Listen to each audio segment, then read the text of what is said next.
So, what is the deep sea? What part of the ocean and how deep is it really? Let's dive down and explore it together.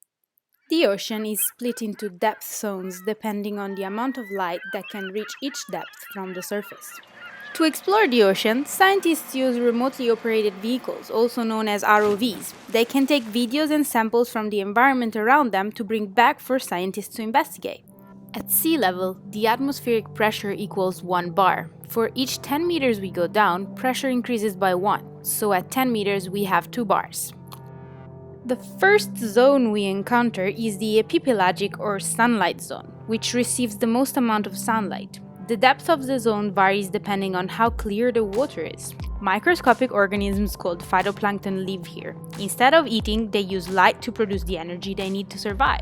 As we dive deeper, we enter the mesopelagic or twilight zone, also known as the portal to the deep sea.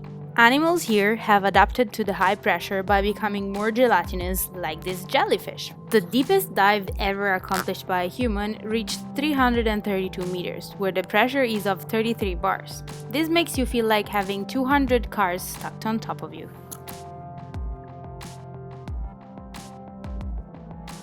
As we come down to the next zone, the bathypelagic or midnight zone, the only light here is created by bioluminescence from the organisms that live here, used for attracting prey or mates. At this depth, red animals have an advantage of appearing black and therefore appearing invisible to their predators, making it easier to escape.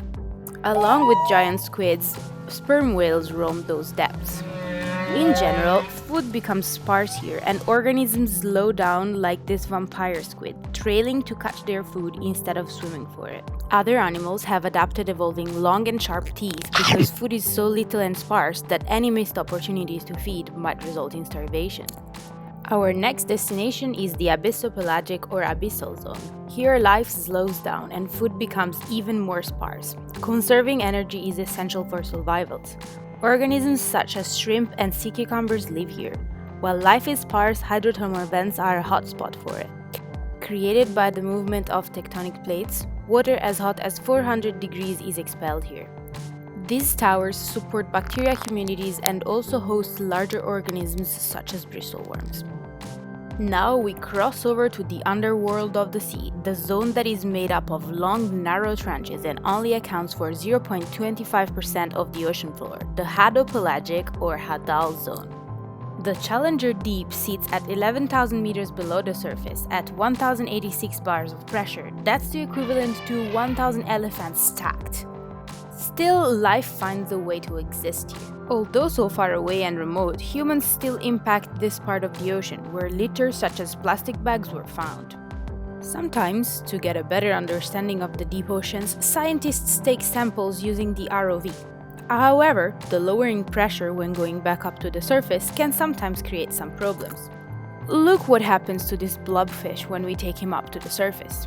At the depth where he lives, the blobfish doesn't need a skeleton to keep upright. Instead, it uses water as its structural support to combat the extreme pressure of the deep. So when we take him up at the surface, he looks saggy, droopy, and ugly. In the trip to the deep sea we just accomplished, just a very small portion of the deep sea has been unveiled. There is still so much to discover. How would you like to join scientific research and explore this virtually untouched frontier?